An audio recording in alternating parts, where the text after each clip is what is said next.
کی محبت پیدا کر لی جائے، اور وہ جب تک نہیں ہوگی جب تک دنیا کی نکلے گی نہیں. یہ دونوں محبتیں ایک دل میں جمع ہو نہیں سکتی، اور دنیا کی جب نکلے گی اس کا ایک فارمولہ ہے، ایک طریقہ ہے. ہر وقت یہ دماغ میں مسلط کریں کہ یہ مسافر خانہ ہے، رہنے کی جگہ. قبرستان جایا کریں نا، حدیث میں آتے جا کے دیکھا کرو یہ کیسے پڑے ہوئے. جب جائیں نا کسی شاپنگ مال میں، او زبردست مالدار لوگ آئے ہوئے ہیں شاپنگ کرنے کے لیے، غریب کو بڑی حسرت ہوتی ہے یار ایک یہ لگژری لائف اسٹائل ہے، ایک ہمارا جھونپڑا ہے. تو یار شاپنگ مال سے نکل کے سیدھا جاؤ قبرستان. یہ سارے شاپنگ مال والے کہاں جائیں گے؟ لیٹے ہوئے ہوں گے قبروں کے اندر. بڑے بڑے تھے اس میں. آپ ڈیفینس کے قبرستان چلا جاؤ اگر آپ کو رنگی ٹاؤن کا اچھا نہیں لگ رہا. ڈیفینس کے قبرستان جاؤ، کلفٹن کے قبرستان جاؤ، آپ کو لگے گا بھائی اورنگی ٹاؤن کے قبرستان میں اور ڈیفینس کے قبرستان میں اوپر سے تو فرق ہے، اندر سے کوئی فرق. اوپر تو ہوگا شاید کوئی تختیاں وختیاں لگی ہوئی ہوں گی، تو اندر سے صاحب جتنے کیڑے مچھر کالونی والے کی قبر پہ ہوتے ہیں اتنے ہی کیڑے ڈیفینس کے اندر جو لیٹا ہوا ہے اس کی لاش پہ بھی اتنے ہی کیڑے. ملیر کینٹ ڈیفینس اور اللہ بھلا کرے کلفٹن، گلشن اقبال قبرستان اندر سے سب کے ایک جیسے. ختم 2 دنوں کی کہانی ہے یار، گزر گئی گزران، کیا جھونپڑی کیا میدان، ختم ہونے والی دنیا ہے. کیا کرنے سے دل لگا. لا احب الآفلین. ابراہیم علیہ السلام نے جب دیکھا نا سورج کو، ستارے کو دیکھا تو کہا کہ شاید یہ میرا معبود ہے. جب وہ غائب ہو گیا تو فرمایا لا احب الآفلین، میں فنا ہونے والوں سے محبت. اور اللہ کی محبت پیدا ہوتی ہے ذکر اللہ کی کثرت سے. جب انسان عبادت کی کثرت کرتا ہے تو دل کس کی طرف مائل ہونا شروع ہو جاتا ہے؟ اللہ کی طرف سے، اور اللہ کے لیے قربانیاں دینے سے. قربانی کا مطلب اپنی خواہشات کے خلاف جب اللہ کے لیے چلیں گے تو دل اللہ کی محبت اس میں پیدا ہونا شروع ہو جائے. اس کا سب سے بڑا فائدہ دنیا میں ہوتا ہے. دنیا میں جو اللہ سے محبت کرتے ہیں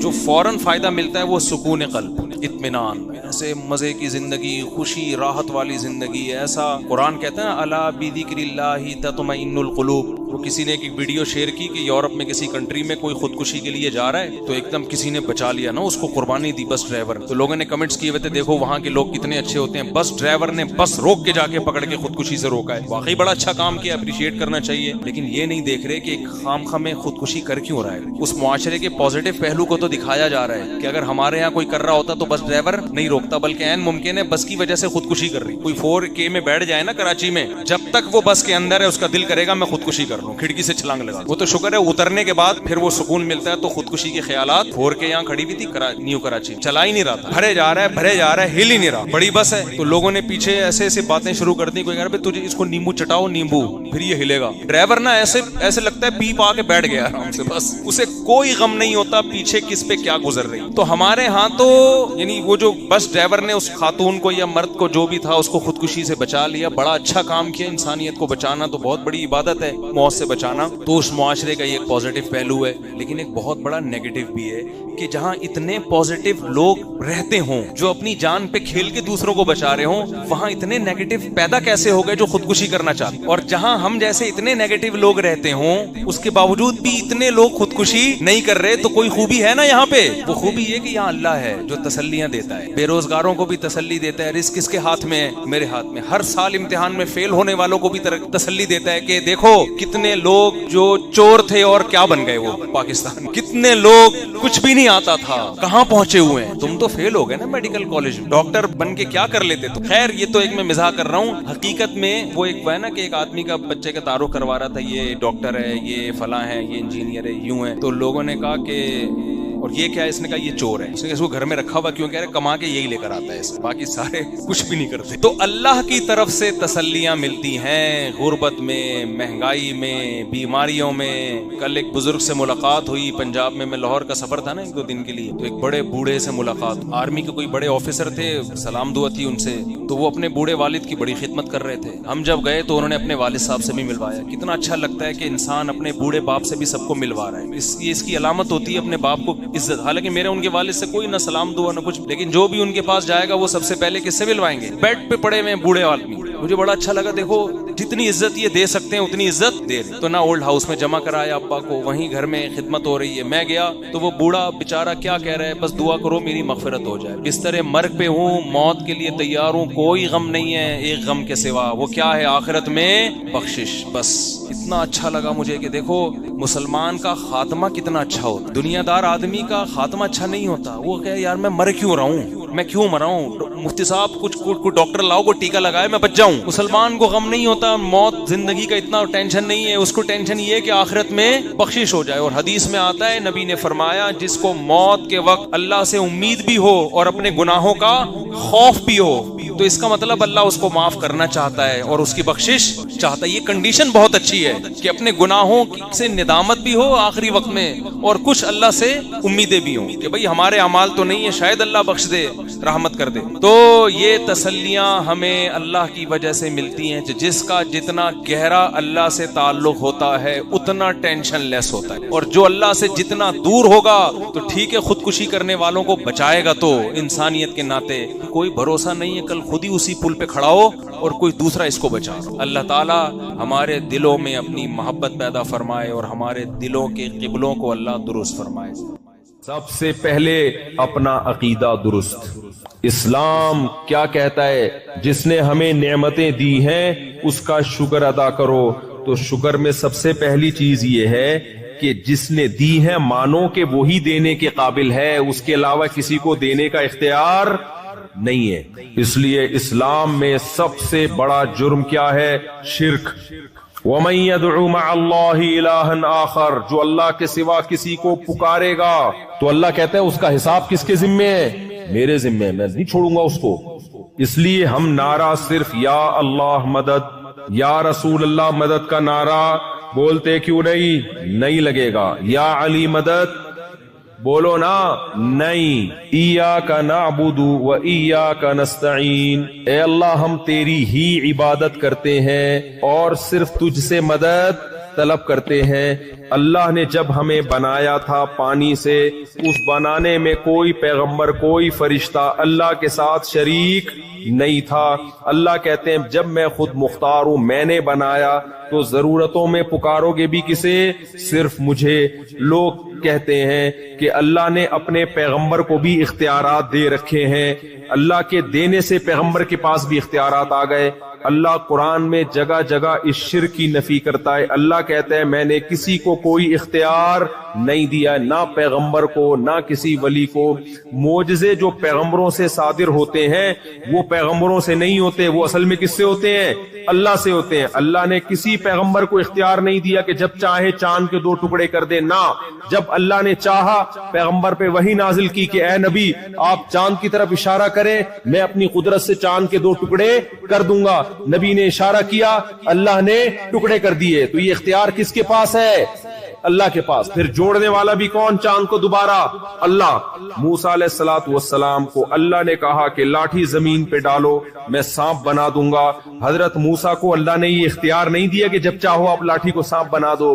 اگر اللہ نے یہ اختیار دیا ہوتا تو موسیٰ علیہ السلام نے جب لاٹھی زمین پہ ڈالی تھی پہلی دفعہ اور وہ سانپ بنی تھی تو موسیٰ علیہ السلام خوف سے بھاگتے نہیں. قرآن کہتا ہے کہ موسیٰ علیہ السلام بھاگے, ولم یعقب, پیچھے مڑ کے بھی نہیں دیکھا, اتنا خوف زدہ ہو گئے اس سانپ سے. اللہ نے فرمایا یا موسیٰ اقبل, اے موسیٰ واپس پلٹ اور اس کو ہاتھ میں پکڑ لے. سنعیدها سیرتها الاولی, جس خدا نے اس لاٹھی کو سانپ بنایا ہے وہی رب اس سانپ کو دوبارہ لاٹھی بنا دے گا. پتا چلا کہ بھائی موسیٰ نہ لاٹھی کو سانپ بنا سکتے تھے نہ سانپ کو ریورس کر کے دوبارہ لاٹھی بنا سکتے تھے. یہ سارے کام کون کر رہا تھا؟ اللہ کر رہا تھا. موسیٰ علیہ السلام جب دریا کے کنارے, پانی کے کنارے آ کے کھڑے ہوئے ہیں اور پریشان کہ پیچھے فرعون کا لشکر آگے دریا, بنی اسرائیل نے پوچھا انا لمدرکون, اے موسیٰ مر گئے, آج تو ہم مر گئے. موسیٰ علیہ السلام نے یہ نہیں فرمایا کہ نہیں مرے, بلکہ میں لاٹھی ابھی ڈالوں گا, پانی پہ ماروں گا اور اپنی طاقت سے پانی کو 2 حصوں میں تقسیم کر دوں گا. نا نا نا نا. موسیٰ علیہ السلام نے فرمایا کلا, جس اللہ نے اتنی مدد کی ہے آج دوبارہ وہ مدد کرے گا. کرے گا کیسے یہ مجھے معلوم نہیں ہے, مدد ضرور آئے گی, یہ نہیں پتا کیسے آئے گی. ان معی ربی, میرے ساتھ رب ہے. اللہ فرماتے ہیں ہم نے موسیٰ کو کہا کہ لاٹھی پانی پہ مار, فن فلقا فکان کل فرق کالطود العظیم. اللہ نے اپنی قدرت سے اس پانی کو 2 ٹکڑوں میں تقسیم کر دیا. تو یہ سارے کام کون کر رہے ہیں میرے بھائی؟ اللہ. تو پیغمبروں کے پاس کوئی اختیارات نہیں ہے، فرشتوں کے پاس اختیارات نہیں ہے۔ آپ کو لوگ شرک پہ ابھاریں گے، بولیں گے لو بھیا مفتی صاحب اوٹ پٹانگ باتیں کر کے جا رہے ہیں، بارش برسانے کے فرشتے الگ ہیں، موت کا فرشتہ الگ ہے بھائی؟ تو جب موت دینے کا اختیار فرشتے کے پاس ہے، بارش برسانے کا اختیار فرشتے کے پاس ہے، تو کیا پیغمبروں کے پاس اولاد دینے کا اختیار نہیں ہو سکتا، بگڑی بنانے کا اختیار نہیں ہو سکتا؟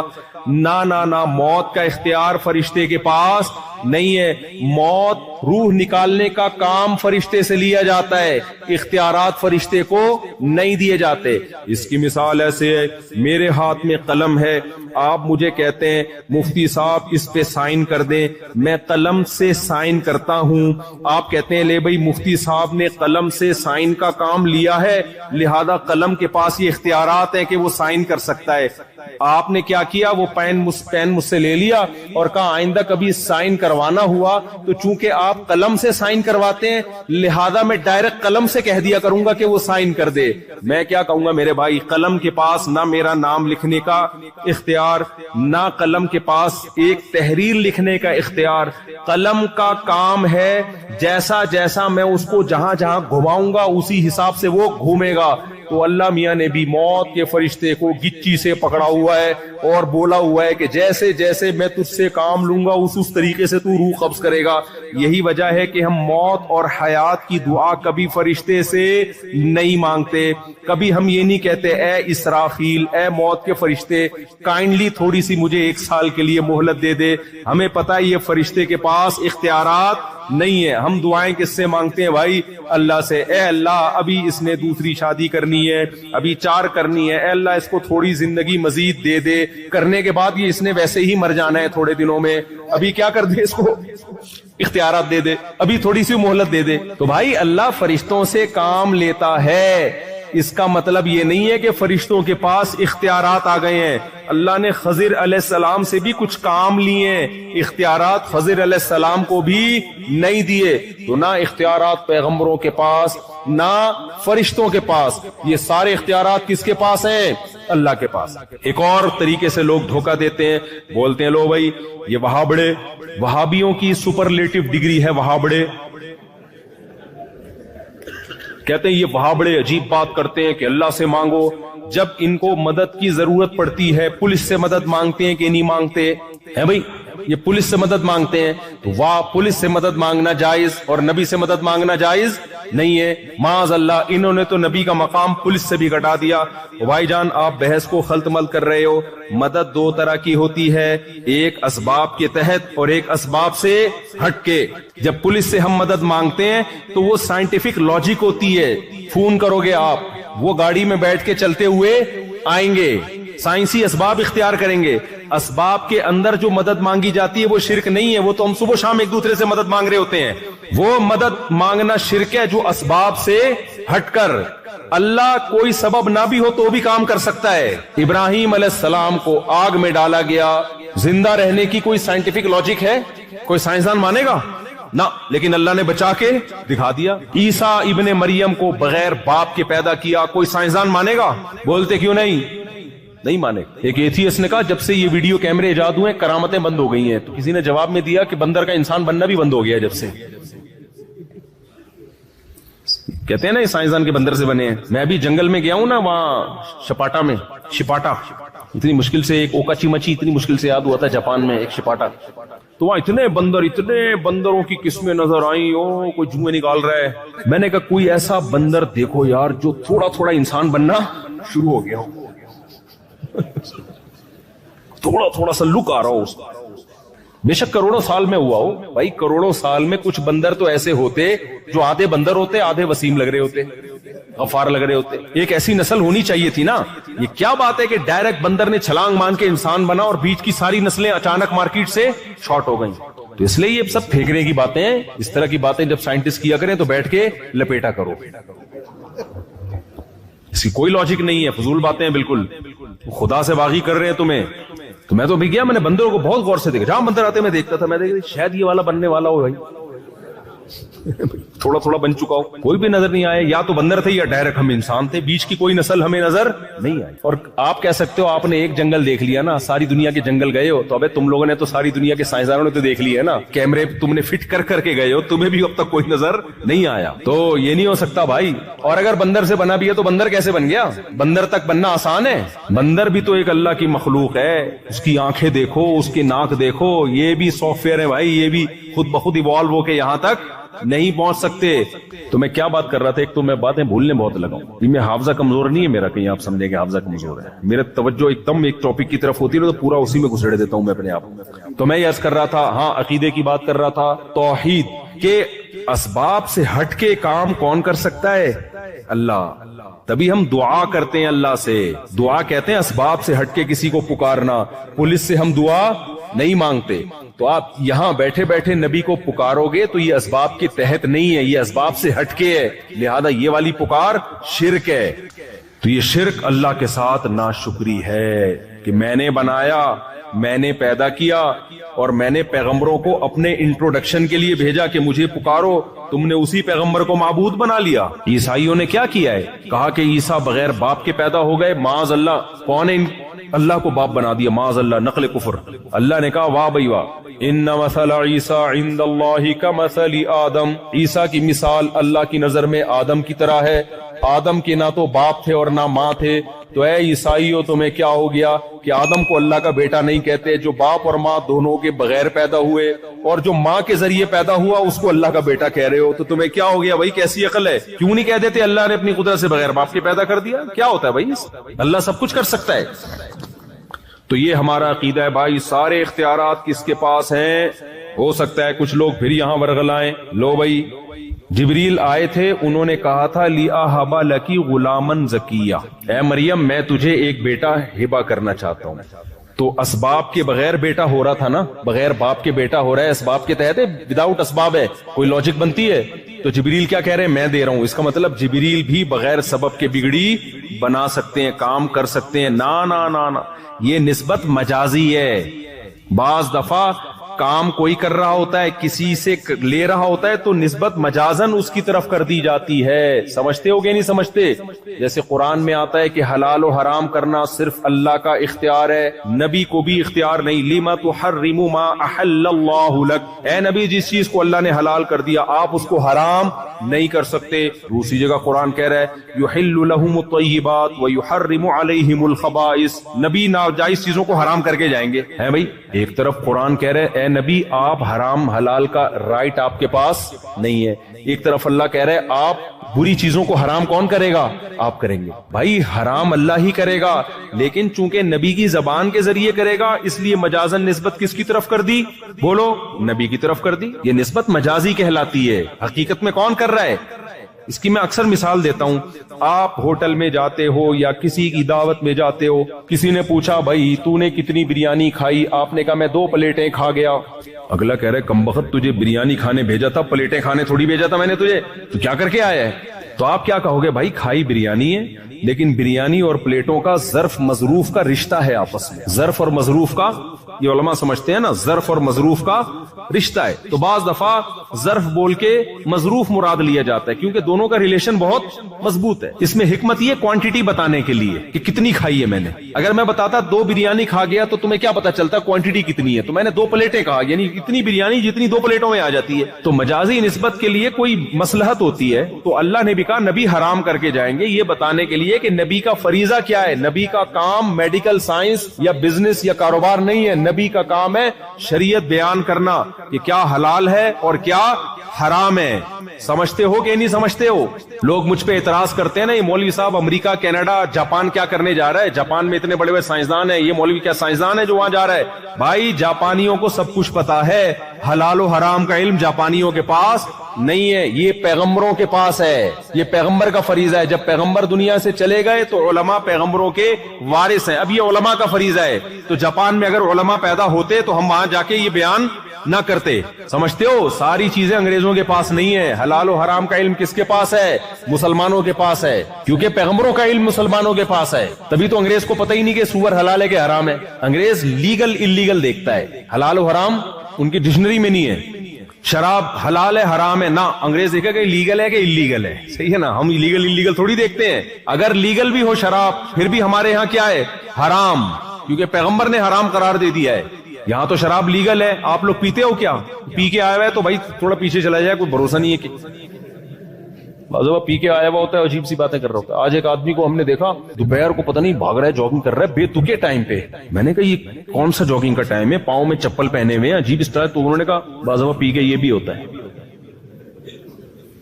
پینے کے بعد کوئی بھروسہ نہیں ہوتا بھائی. ایک صاحب کو ہم نے دیکھا بیٹھے ہوئے اپنے آپ سے باتیں کر رہے ہیں. میں نے کہا یہ تقریر کی تیاری کر رہے ہیں، انہوں نے یہاں کے مقامی لوگوں کو کہہ رہے ہیں پیا ہوا ہے. تو میرے بھائی تو یہ نسبت حلال و حرام کی مجازی. اس لیے سب اختیارات صرف اور صرف اور صرف کس کے پاس؟ اللہ کے. میں بات کو سمیٹ کے ختم کر رہا ہوں، جلدی جلدی موضوع کو مکمل کر رہا ہوں. زیمبیا میں آج میرا آخری بیان ہے، اس کے بعد مجھے پتلی گلی سے نکلنا ہے. تو دوسرا کام شکر گزاری میں اللہ کی یہ عبادت. دنیا کے ہر مذہب میں عبادت ہے یا نہیں؟ اللہ کہتا ہے میری عبادت کرو. تو عبادت کیسے کریں؟ اللہ نے بتایا وضو کر کے 5 ٹائم بولو نماز پڑھو. پڑھو گے کہ نہیں پڑھو گے؟ مسجد میں جماعت کے ساتھ. زندگی میں ایک بار حج کرو اگر اللہ نے استطاعت دی ہے. میرے گھر کی زیارت کرو. رمضان کے روزے رکھو. یہ آپشنل نہیں ہے کہ جاب مشکل ہے مزدور ہے، نہ بھائی. جب رمضان آیا ہر صحت مند مقیم پر رمضان کے روزے لازم ہے. آپ یہ نہیں کہہ سکتے میری جاب بہت ڈیفیکلٹ ہے، نہ. اللہ کا حکم آسان ہے، لچکدار نہیں ہے. خوب سمجھ لو، لچک نہیں ہے اس میں. جب کہہ دیا کہہ دیا. آج بہت ہلکا لے لیا اللہ کے حکم کو. نمازیں ایسے، میں بھی جہاز سے جب اترا، ایتھوپیا ہمارا جہاز اترا تھا، تو فجر کی نماز جو ہم جب اترا تو نماز کا ٹائم باقی تھا، تو ہم نے جلدی سے نماز پڑھی، پھر ہم آ کے بیٹھے. تو اب اس کے بعد جو فلائٹیں آ رہی ہیں، میں نے بہت سارے لوگ دیکھے آ کے مسجد میں قضا ہو گئی فجر اور نماز پڑھ رہے ہیں. میں ان سے کہہ رہا ہوں بھائی آپ نے جہاز میں کیوں نہیں پڑھی نماز؟ کہہ رہے ہیں وہ جہاز میں جگہ نہیں تھی. وہ بھائی جیسے چاہو پڑھ، یعنی اصل میں تو نماز میں بھی کھڑے ہو کر فرض، جہاز میں بھی فرض نماز کھڑے ہو کر پڑھنا لازم ہے. فرض نماز بیٹھ کر بولو نہیں ہوتی. قبلہ رخ ہونا اور کھڑے ہونا ضروری. لیکن اگر جہاز میں آپ کو کھڑے نہیں ہونے دے رہے تو پھر مجبوراً بیٹھ کے نماز پڑھو، لیکن اس کو لوٹا لو. لیکن پڑھو تو ضرور، چھوڑنے کی اجازت تھوڑی ہے. اگر نماز قضا کرنے کی اجازت ہوتی تو اللہ میدان جنگ میں قضا کرنے کی اجازت دیتا. اللہ نے فرمایا فَإِنْ خِفْتُمْ فَرِجَالًا أَوْ رُكْبَانًا. اگر تم دشمن سے لڑ رہے ہو، خوف کی حالت میں ہو، تو کھڑے ہو کر یا سوار ہو کر پڑھ لو. قضا کرنے کی اجازت نہیں. تو میں نے داڑھیوں والے ٹوپیوں والے لوگ دیکھے بھائی کہہ رہے ہیں یار وہ ایکچولی جگہ نہیں تھی، اب پڑھ رہے ہیں. بھائی آپ کسی بھی طریقے سے پڑھتے پھر لوٹا لیتے اس کو. آپ یہ کون سا طریقہ ہے؟ تو جب نماز کا یہ حشر نمازیوں نے کر دیا ہے تو باقی حکام کا کیا ہوگا؟ تو بھائی کوئی صورت نہیں ہے نماز قضا کرنے کی. سمجھتے ہو؟ کھڑے ہو کے نہیں پڑھ سکتے، بیٹھ کے نہیں پڑھ سکتے، لیٹ کے گردن کا ہلا کے کر پڑھنی پڑے گی آپ کو. پانی نہیں ہے، تیمم.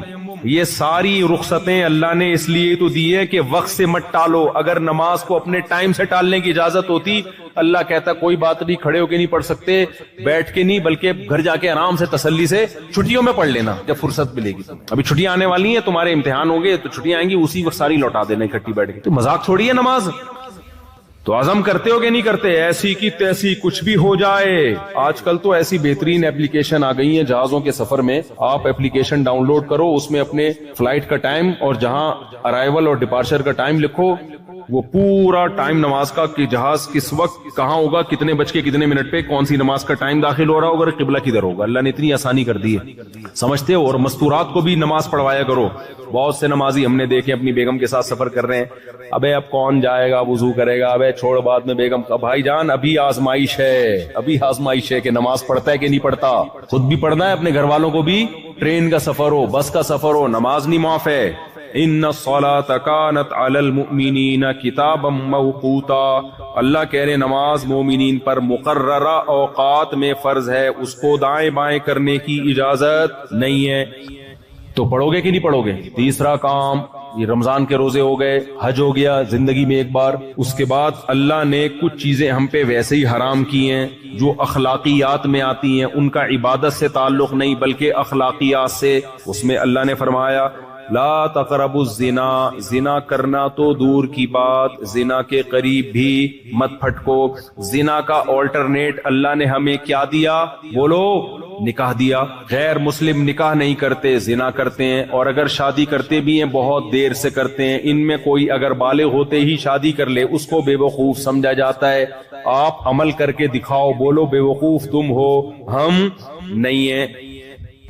ایک غیر انگریز سے میری بات چیت ہو رہی تھی تو میں نے کہا ہماری سوسائٹی میں اتنی عمر میں لوگ نکاح کرتے ہیں۔ اس نے کہا آپ کا کلچر ہے۔ اب میں نے زیادہ بحث نہیں کی، بھائی کلچر نہیں ہے، ہمارا مذہب ہے۔ کلچر تو کہتا ہے آزادی دلاتا ہے آپ کو، تو آپ اپنے عمل سے بتاؤ بھائی جلدی نکاح کیا کرو۔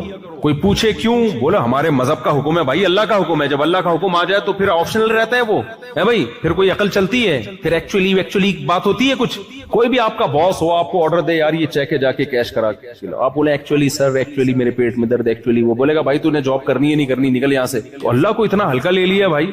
تو اللہ کہہ رہا ہے جب جس میں نکاح کی استطاعت ہو فوراً کیا کرے وہ نکاح۔ اے اللہ خرچہ ہوگا بہت زیادہ، ٹینشن۔ اللہ نے کہا غیر مسلم کیلکولیٹر لے کے بیٹھے گا، ابھی میری اتنی تنخواہ، حالانکہ اس کی بیوی آنے کے بعد اس کا خرچہ ہو ہی نہیں رہا ہے، کم بخت کا 1 روپے دھیلا نہیں بیوی پہ خرچ کرنا، پھر بھی کیلکولیٹر لے کے بیٹھا ہوا ہے۔ ہم نے سارا خرچہ خود کرنا ہے، پھر بھی اللہ کہہ رہے کیلکولیٹر استعمال کرنے کی اجازت نہیں۔ ان یکونوا فقراء یغنیہم اللہ من فضلی، اللہ کہتے ہیں نکاح کرو اگر فقیر ہوگے اللہ اپنے فضل سے غنی کر دے گا۔ اللہ پہ توکل کرو۔ جو اللہ بچہ پیدا ہونے کے بعد ماں کی چھاتیوں میں دودھ پیدا کر دیتا ہے تو وہ بیوی آنے کے بعد تمہارے مال میں برکت نہیں دے سکتا کیا؟ نہ نسل کو روکو نہ شادی سے روکو۔ غیر مسلم کہتا ہے بچے 2 ہی اچھے، ہوتے 2 بھی نہیں ہیں، لیکن بہرحال کہتا ہے کیا ہے بچے 2 ہی اچھے۔ اسلام کہتا ہے نہیں بھائی، رزق کس کے ہاتھ میں ہے؟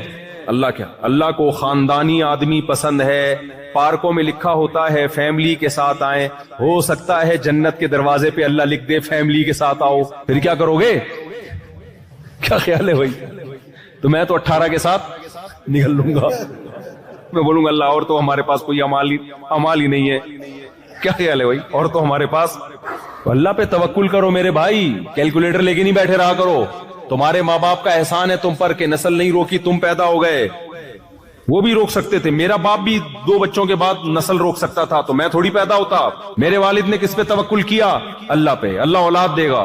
اور قرآن کہتا ہے لا تدرون ایہم اقرب لکم نفعا، نسل مت روکو بھائی، تمہیں کیا پتا تمہاری اولاد میں کون تمہارے لیے زیادہ کام کا نکل آئے۔ ایک صاحب کہنے لگے اتنے بچے ہوں گے، ہو سکتا ہے کوئی بگڑا ہوا نکلے۔ میں نے کہا بھائی اتنے پیدا کرو کہ 2-4 اسپیئر میں بگڑنے کے لیے بھی رکھو۔ اگر 2 ہوئے اور وہی بگڑ گئے تمہاری تو نسل گئی۔ کیا خیال ہے؟ نسل گئی تمہاری تو۔ غیر مسلموں بیچاروں پر ترس کی حالت ہے، انہوں نے نسل روک کے نا 2 بچے، پھر ان کا 2 خرچہ تو 2 پہ بھی ہوتا ہے، 1 بچہ پھر 1 بھی نہیں۔ بڑھاپے میں تنہائیاں کاٹ رہی ہیں، خاندان تباہ، نہ چاچے نہ مامے۔ جب بچے ہوتے ہیں تو پھر ان کے بچوں کے چاچے بھی ملتے ہیں، مامے بھی ملتے ہیں، خالو بھی ملتے ہیں، رشتے ملتے ہیں۔ یہاں کتنی خوشی ہوتی ہے جب میں آتا ہوں، یار یہ ہمارے چاچے، اتنے بڑے بڑے گھروں میں لوگ رہتے ہیں، اتنے رشتہ داری مضبوط ہے۔ سارا سیٹ اپ برباد ہو جائے گا اگر نسل روک لی۔ یہ ہمارے مذہب کا حکم ہے بھائی، ہم نے کسی فلاسفر کی اس میں نہیں سننی ہے۔ بیوقوف لوگ ہیں جو تمہیں پٹیاں پڑھاتے ہیں ایکچولی تربیت نہیں ہوگی، تو ان کی اپنے بچوں کی دیکھو کیا تربیت ہو رہی ہے۔ علماء کے بچے اکثر خدمت گزار ہو جاتے ہیں الحمدللہ، نافرمان ہو کے بھی لبرل لوگوں کے بچوں سے پھر بھی اچھے ہوتے ہیں۔ اور یہ تربیت کے چکر میں نا 2 بچے وہ بھی کیا نکلتے ہیں، ایک ہی انڈا وہ بھی گندا۔ ہم نے دیکھا ہے گھروں کے حالات، وہ بھی تمیز سے باپ سے بات نہیں کرتے۔ تو مت ناروں میں آؤ، جلدی بات کو سمیٹتا ہوں میں، بھائی کیا کروں یار بریک ہی نہیں لگ رہی۔ تو جلد نکاح کرنا ہے۔ زنا کا آلٹرنیٹ کیا ہے؟ نکاح پیغمبروں کی سنت، اور زنا بدکاروں کی، برے لوگوں کی خصلت۔ تیسری چیز شراب۔ اخلاقیات میں کیا چیز آتی ہے؟ شراب اور نشہ۔ اتنی بری چیز ہے نا، 1 گھونٹ شراب کا پی لیا تو 40 دن نماز کی برکت ختم۔ فرض تو ادا ہو جائے گا، قضا کرنے سے گناہ سے بچ جاؤ گے، نماز کا جو پورا ثواب ملنا چاہیے تھا وہ اللہ 40 دن تک چھین لیتا ہے اگر سچی توبہ نہ کی۔ قریب بھی مت پھٹکو شراب کے۔ اور اس سے ٹینشن ختم نہیں ہوتی، اس سے ٹینشن بڑھ جاتی۔ شراب پینے والوں میں خودکشی کا ریشو زیادہ ہے، شراب سے بچنے والوں میں خودکشی کا ریشو کم ہے۔ ہر نشے کی چیز سے دور بھاگو۔ اور اخلاقیات میں کیا ہے؟ نبی صلی اللہ علیہ وسلم نے فرمایا مسکرا کے بات کرنا صدقہ، ان تلقى اخاک بوجہ طلیق، جب کسی سے ملو مسکرا کے ملو، ایک دوسرے کی غیبت مت کرو، چغلیاں بولو مت لگاؤ، ایک دوسرے کی ٹانگیں مت کھینچو، کوئی اچھا کام کر رہا ہے اسے سپورٹ کرو۔ ہم لوگ کیا کرتے ہیں، کوئی اچھا کام کر رہا ہے سپورٹ تو کرتے نہیں، اس کی ٹانگیں کھینچنا شروع کر دیتے ہیں۔ یہ کیوں اچھا کام کر رہا ہے بھائی؟ جب دنیا کو مسافر خانہ نہیں سمجھتا نا انسان، سارے مزے دنیا میں لینا چاہتا ہے، تو یہ اخلاقی برائیاں پیدا ہوتی ہیں۔ بھائی اللہ نے کسی سے کوئی کام لے لیا، حسد مت کرو، رش کرو اس کے اوپر۔ حسد انسان کو کھا جاتا ہے۔ حسد سے بچنے کا کیا طریقہ ہے؟ یہ سوچا کرو بھائی یہ ترقی کر کے بہت آگے نکل گیا تو کیا ہوگا، جائے گا تو قبر میں ہی نا، کیا خیال ہے ہم بھی وہاں جائیں گے؟ تو کوئی بات نہیں، نکلنے دو آگے، کیا خیال ہے بھائی؟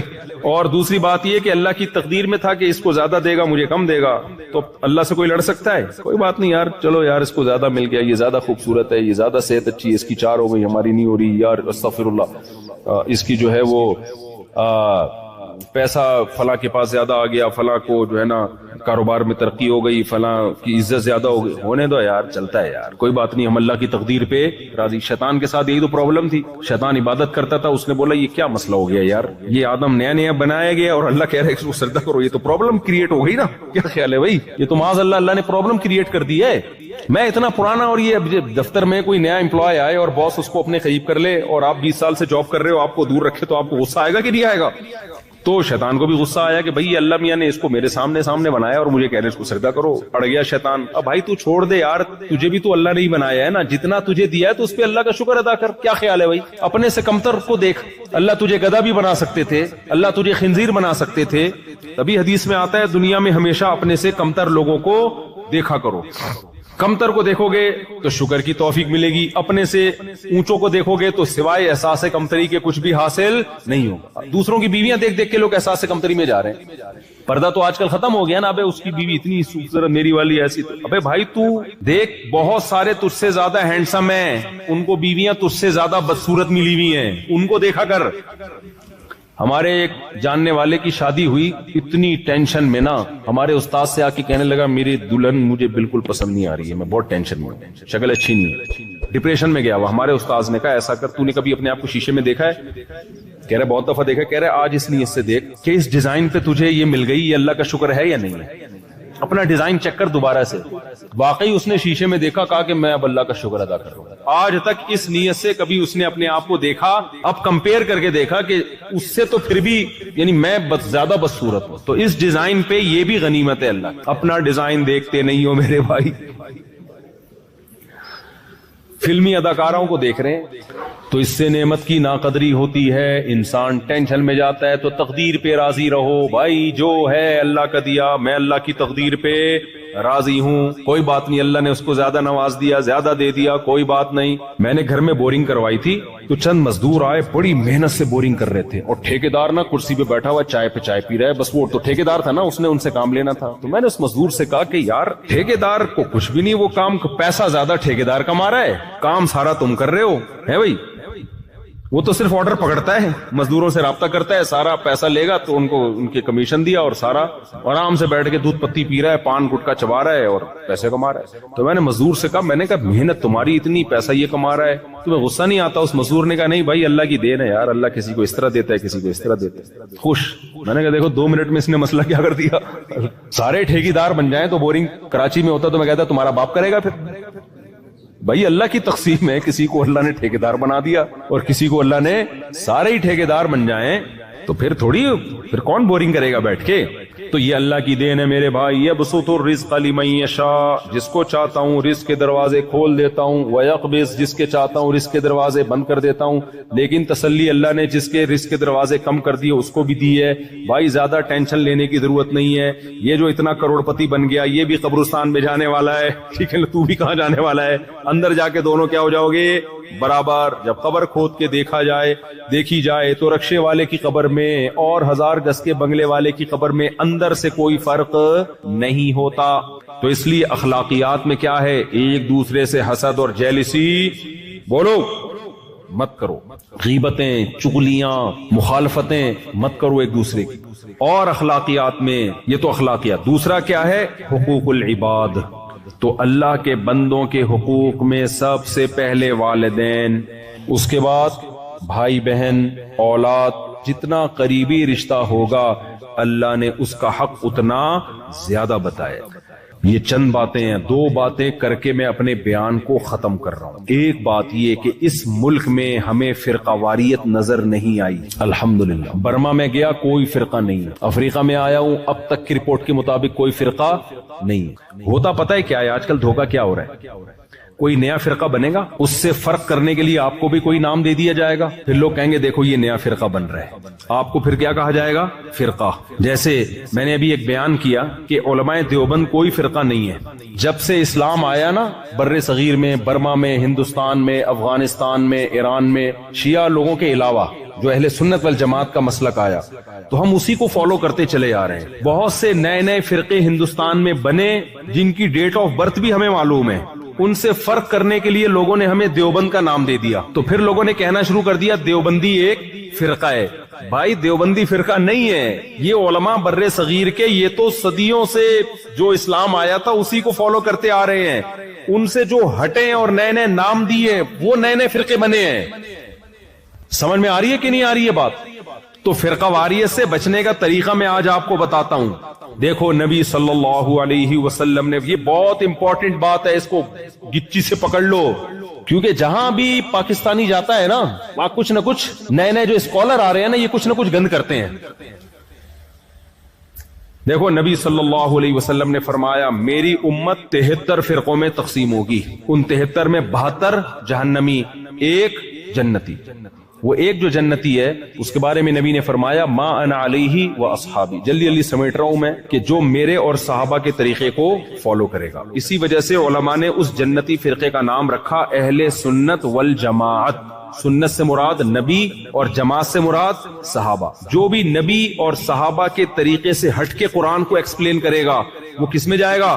جہنم میں، وہ ان 72 میں داخل ہوگا جو جہنمی ہے۔ یہ جو چاروں امام ہے نا، امام ابو حنیفہ، امام مالک، امام احمد، امام شافعی رحمہم اللہ تعالی، ان کی اصل بنیاد قرآن، سنت اور صحابہ ہیں۔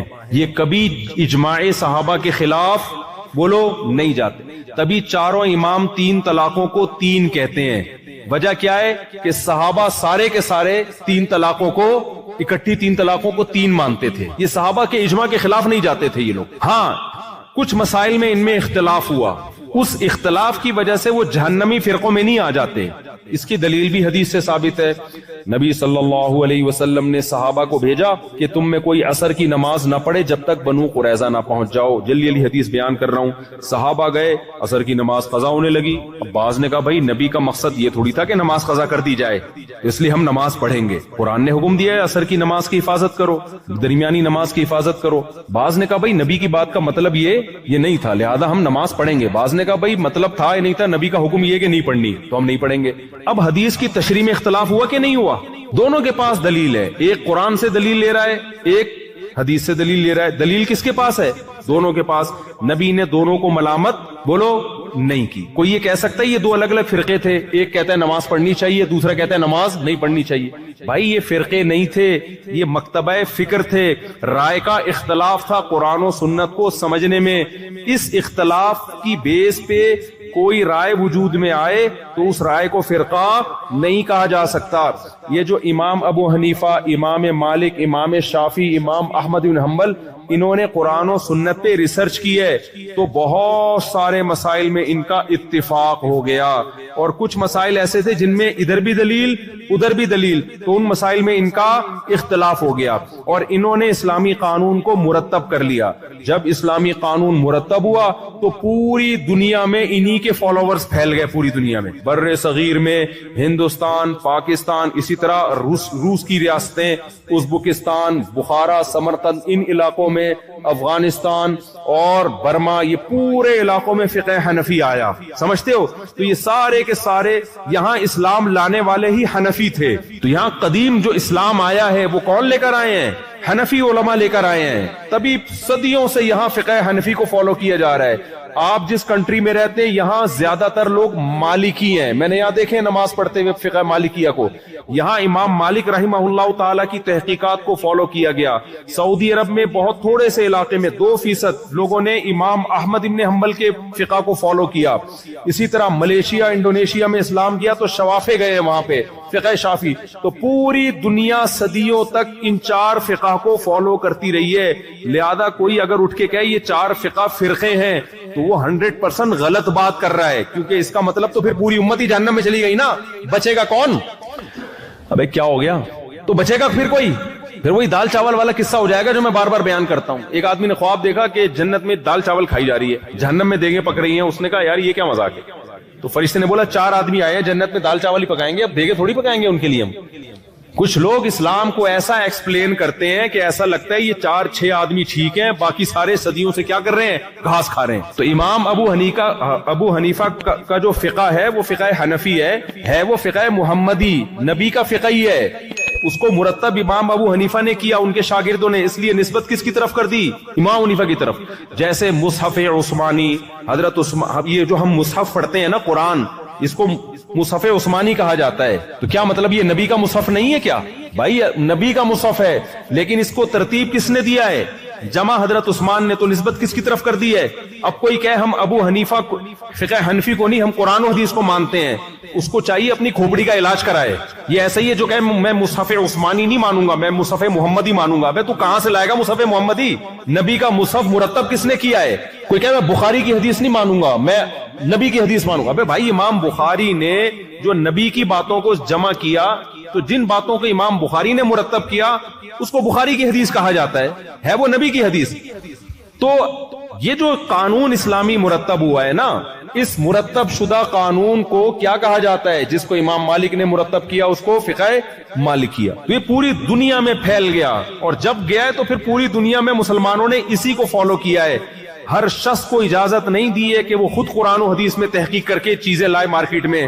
اگر ہر شخص کو اجازت دے دی جائے کہ خود سے وہ تحقیقات کرتا رہے تو دین چوں کا مربع بن جائے گا, اچار چٹنی بن جائے گا, اور خواہشات کا مجموعہ بن جائے گا جیسے کہ بن رہا ہے. ہر اسکالر اٹھتا ہے قرآن حدیث کے نام پہ کوئی نیا منجن مارکیٹ میں لا کے بیچنا شروع کر دیتا ہے. تو اس لیے حنفی بھی ٹھیک ہے, مالکی بھی ٹھیک ہے, شافی بھی بولو ٹھیک ہے. ان میں اگر اختلاف ہے تو وہی والا اختلاف ہے جو صحابہ میں بنو قریظہ والا اختلاف ہوا تھا. نبی نے کسی کو بھی جہنمی نہیں کہا, لیکن علماء کہتے ہیں فالو ایک کو کرنا ہے, برحق 4 کو سمجھنا ہے. جیسے صحابی نے ایک رائے کو فالو کیا تھا نا, 2 رائے کو فالو کرنا ممکن نہیں ہوتا. اب ایک صحابی کہہ رہے میں نہیں بھی پڑھوں گا اور پڑھوں گا بھی عصر کی نماز. بھائی ایک کو فالو کرو گے آپ, یا تو نہیں پڑھو گے یا پڑھو گے, 2 کو تھوڑی فالو کیا جا سکتا ہے. لوگ کہتے ہیں جب 4 برحق ہیں تو 4 کو فالو, یہ پاسبل نہیں ہے. دوسرا اس میں خواہشات کا دروازہ کھل جائے گا, اس لیے منع کیا جاتا ہے بھائی ایک کو فالو کرو. اب کیا ہوتا ہے, کچھ لوگ ہمیں فون کرتے ہیں کہ کسی لڑکی سے شادی کرنی ہے, اس کے ابا راضی نہیں ہے. میں کہتا ہوں آپ مجھ سے مسئلہ کیوں پوچھ رہے ہو, آپ تو اہل حدیث سے پوچھتے ہو مسئلہ. وہ کہتے ہیں بھائی اب لڑکی چاہیے نا, تو اب ہم سے پوچھ رہے ہیں مسئلہ. اہل حدیث تو کہتے ہیں کہ ولی کی اجازت کے بغیر نکاح نہیں ہوتا. کیکڑا کھانا ہو تو شافی بنا ہوا ہے, اور لڑکی کے ابا کی مرضی کے بغیر لڑکی سے شادی کرنی ہے تو حنفی بنا ہوا ہے. حالانکہ امام شافی کے نزدیک باپ کی مرضی کے بغیر آپ کسی لڑکی سے شادی بولو نہیں کر سکتے. نہ امام احمد کے نزدیک کر سکتے ہو, نہ امام مالک. دلائل دونوں کے پاس ہیں, ادھر بھی ہیں ادھر بھی ہیں, تبھی تو اختلاف ہوا ہے.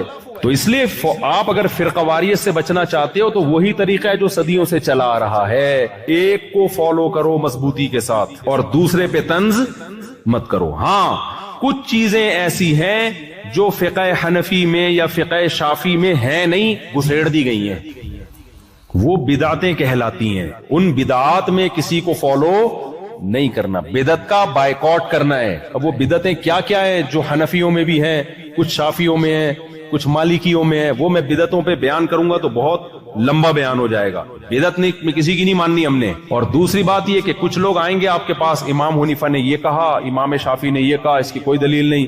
بھائی جب فقہ مرتب ہوا ہے نا تو اس میں یہ نہیں ہوتا کہ ہر امام ابو حنیفہ کا قول لے لیا گیا ہے. فقہ میں پھر علماء مشائخ نے یہ فیصلہ کیا ہے کہ فلاں قول چھوڑ دیا, کسی دوسرے قول پہ فتویٰ دے دیا تو وہ فقہ کا حصہ بن گیا. شافعی فقہ میں امام شافی کا ہر قول شافی فقہ نہیں ہے. لوگ ہم پہ اعتراض کر رہے ہوتے ہیں 2.5 سال تم لوگ کہتے ہو دودھ پلانے کی مدت ہے، امام حنیفہ کہتے ہیں کہ دارالحرب میں سود لینا جائز ہے.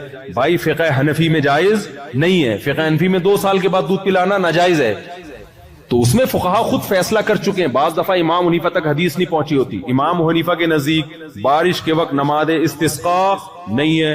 اب کوئی کہہ دیکھو امام حنیفہ کے نزدیک بارش میں استسقاء نہیں ہے اور حدیث میں آتا ہے بارش میں استسقاء کی دعا ہے، تو یہ حنفی مذہب قرآن و سنت کے خلاف ہے. بھائی امام ابو حنیفہ کے اس قول کو حنفیوں نے لیا نہیں ہے، سمجھتے ہو، صاحبین کے قول کو لیا ہے، کیونکہ اس میں امکان ہے کہ ہو سکتا ہے امام صاحب تک یہ حدیث نہ پہنچی ہو.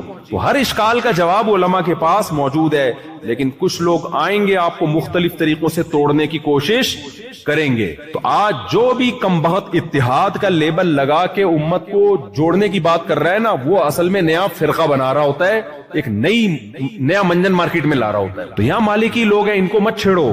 بولو بھائی امام مالک کا مذہب بھی کیا ہے، تنگ نہیں کرو ان کو چھیڑ چھڑ کے.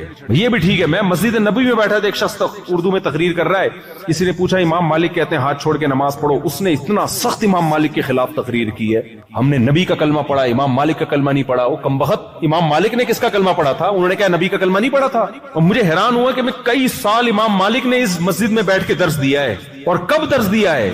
آج سے 1300 سال پہلے بیٹھ کے درس دیا ہے. اور تو ان پہ طرز کر رہا ہے، تو اپنے اسلاف پر ایسے کہہ رہے ہم نے ان کا کلمہ تھوڑی پڑھا ہے. آپ اعتدال کے ساتھ بیان کرو. بھائی امام مالک کی رائے جو ہاتھ چھوڑ کے نماز پڑھنے کی ہے، دلیل ان کے پاس بھی ہے. وہ کہتے ہیں ٹھیک ہے ہاتھ باندھنے کی حدیث ثابت ہے، لیکن چونکہ اہل مدینہ چونکہ ہاتھ چھوڑ کے نماز پڑھ رہے ہیں، اس لیے میری رائے میں یہ عمل آخری عمل نبی کا ہاتھ چھوڑنے کا تھا، تبھی تو اہل مدینہ ہاتھ چھوڑ رہے ہیں. اس بیس پہ امام مالک نے اس کو ترجیح دے دی. ہر فقیہ کے اپنے اصول ہوتے ہیں مسائل نکالنے کے. امام حنیفہ اہل کوفہ کے عمل کو ترجیح دیتے ہیں. وہ کہتے ہیں یہ عبداللہ بن مسعود اور علی رضی اللہ تعالیٰ عنہ کا گڑھ تھا، یہ دونوں بڑے علماء یہاں کے ٹھہرے ہیں، لہذا ان کے عمل کو ہم ترجیح دیں گے. امام مالک مدینہ والوں کے عمل کو ترجیح دیتے ہیں. ہر فقیہ کے اپنے اصول ہیں. تو مجھے بڑا افسوس ہوا کہ یہ کمبخت اگر بیٹھ کے یوں بیان کر دیتا کہ بھائی امام مالک رحمہ اللہ تعالیٰ کی رائے بھی ٹھیک ہے، اس کی بھی دلیل ہے اور ہماری رائے بھی ہے، تو کسی ایک کو فالو کرنا چاہیے، دوسرے پہ رد نہیں کرنا چاہیے. بہت زیادہ ہوتا اپنے نظر میں جو رائے جس رائے کو ترجیح ہوتی وہ بیان کر دیتا کہ ہماری رائے میں یہ والی رائے زیادہ راجے ہے. یہ آج جو نئے نئے اسکالر آ رہے ہیں نا، یہ طنز کرتے ہیں، سمجھتے ہو، اسلاف سے بدگمان کرتے ہیں، سمجھتے ہیں کہ ہمیں ہی آتا ہے، باقی سارے گھاس کھا رہے تھے بیٹھ کے. تو فرقواریت سے بچنے کے لیے ضروری ہے اس طرح کے اسکالر سے ہوشیار رہو. ہاں بدعت کو اپنے قریب مت آنے دو. عقیدے پہ کمپرومائز بولتے کیوں نہیں، چپ. عقیدے پہ کمپرومائز، عقیدے میں کوئی حنفی شافی نہیں ہوتا. عقیدوں کو قرآن و سنت نے بہت واضح بیان کر دیا ہے. اجماعی مسائل میں کوئی حنفی شافی نہیں ہوتا. اجماعی مسائل کو قرآن و سنت نے بہت ڈیٹیل سے. ہم 3 طلاق کو 3 اس لیے نہیں کہتے کہ امام حنیفہ نے فرمایا ہے، یہ تو اجماعی مسئلہ ہے، اس میں تو کسی کا اختلاف ہی نہیں ہے. یہ تو قرآن نے بھی بتا دیا، حدیث میں بھی، صحابہ نے بھی بتا دیا. تقلید تو کی جاتی ہے ان مسائل میں جن میں کیا ہے، اختلاف ہے، دونوں طرف دلائل ہیں. ان میں انسان کہتے ہیں ایک کو فالو کرو، دوسرے کو غلط مت کہو. جو اجماعی مسائل ہیں ان میں نہیں کسی کو فالو کیا جاتا، ان میں تو سب اتفاق چلا آ رہا ہے. کہ جن لوگوں کو اعمال نامہ بائیں ہاتھ میں دیا جائے گا، یہ کون لوگ ہیں جنہوں نے اللہ کی غلامی نہیں کی، سب کچھ کر لیا، اللہ نہیں سمجھ میں آیا ان کے، تو وہ کیا کہیں گے، یا لیتنی لم اوت کتابیا، کاش ہمارا اعمال نامہ ہمیں نہ ملتا، ولم ادری ما حسابیا، کاش مجھے میرا حساب و کتاب پتہ نہ چلتا، یا لیتہا کانت القاضیہ، کاش. دیکھو زنا کرنے والا کیسے عیش کر رہا ہوتا ہے اپنے لحاظ سے، لیکن زانی کیا کہے گا، کاش میری موت نے مجھے ہمیشہ کے لیے فنا کر دیا ہوتا. زنا سے اللہ کو بہت نفرت ہے. آج بہت تیزی سے زنا پھیل رہا ہے، برا سمجھنا چھوڑ دیا، لڑکیاں بھی لڑکے بھی، ہر جگہ مس گیدرنگ ہے. ایئرپورٹ پہ لڑکے لڑکیاں ساتھ بیٹھے ہیں، دکانوں میں لڑکے، اب تو سعودی عرب میں بھی جنرل اسٹوروں میں لڑکیوں کو لے جا کے لڑکوں کے ساتھ بٹھا دیا ہے. کہاں تک بچے گا انسان؟ کیا زنا نہیں پھیلے گا اس سے؟ ہر وقت ایک جوان لڑکی آپ کے ساتھ موجود ہے، ہر وقت. پہلے بیٹی گھر سے غائب ہوتی تھی، باپ پوچھتا تھا بچی گئی کہاں پہ، اب تو کہے گی میں جاب پہ گئی ہوں، وہ پوچھ سکتا ہے. پہلے بچی گھر سے تھوڑی دیر لیٹ ہو گئی، کہاں ہے بھائی، اب تو نائٹ ڈیوٹی ہو رہی ہے. اور فلمیں دیکھی جا رہی ہیں نیٹ پر بیہودہ، اس سے الگ حیا ختم ہو رہی ہے. پھر ہر جگہ کہیں بھی زنا سے روکنے کی تعلیم اسکولوں میں نہیں ہے. فزکس میں کہیں ہے زنا، میڈیکل سائنس میں ہے کہیں، میڈیکل سائنس تو زنا اور نکاح میں کوئی فرق، کہتے ہیں بھائی انرجی اس میں بھی یوٹیلائز ہوتی ہے، نکاح میں بھی کوئی میڈیکلی کوئی نقص، تبھی تو گورے کر رہے ہیں. تو کون بچے گا بھائی اس سے؟ بلکہ اس کے خلاف کی ترغیب دی جا رہی ہے، بچے روکو، بچے تو زنا میں رکتے ہیں، نکاح میں تھوڑی رکتے ہیں. اور دماغ بن رہا ہے کہ بھائی گورے تو اسی لیے آئیں کہ بھائی زنا کرو، نکاح مت کرو، نکاح میں تو آگے مسائل ہیں 10. اب تو میں ایسے نفسیاتی ڈاکٹروں کو جانتا ہوں عورتوں کو طلاقوں کے مشورے دے رہے ہیں، بالکل ہی پاگل ہو گئے ہیں، کہہ رہے ہیں یار نکاح میں جو ہے نا ٹینشنیں زیادہ ہیں، آپ آزاد زندگی گزارو. ایسے بھی نفسیاتی ڈاکٹر. تو معاشرہ جا رہا ہے تباہی کی طرف، مذہب سے آزادی کی طرف. آپ کو فیصلہ کرنا ہے، اگر آپ ادھر نہ ہوئے تو آپ ادھر کو لڑک جاؤ گے، پھر برباد ہو جاؤ گے. اور میں آپ کو بتاؤں، آخری بات کر کے بیان ختم کرتا ہوں، اللہ کی قسم لا الہ الا اللہ 100 دفعہ قسمیں اٹھا کے کہہ سکتا ہوں میں، اگر خاندانی اور پاکیزہ اور سکون کی زندگی چاہتے ہو، آپ کو دین کے علاوہ کوئی راستہ نظر نہیں آئے گا. اکیلے دین نہیں، بیوی بچوں میں بھی آپ کو اپنا خاندان بڑھانا بھی پڑے گا شریعت کے مطابق، آپ کو اس کی اسلام کے مطابق تربیت کرنا بھی پڑے گی، ورنہ درندے بن جاؤ گے. کیونکہ آپ اگر لبرلزم کی طرف گئے، آپ کو واسطہ بھی انہی لوگوں سے پڑے گا جو لبرل ہیں. لبرل لوگوں میں محبتیں اللہ کی قسم نہیں ہوتی، جھوٹی محبتیں ہوتی ہیں، جھوٹے دعوے ہوتے ہیں. جو خدا کو نہیں مانتے وہ آپس میں محبت نہیں کر سکتے. آپ شادی کرو گے آپ کو لالچی بیوی ملے گی، وہ آپ کا پیسہ دیکھ رہی ہے. جب دین نہیں دیکھ رہی تو کیوں شادی کر رہی ہے آپ سے؟ لوگ کہتے نہیں میں نے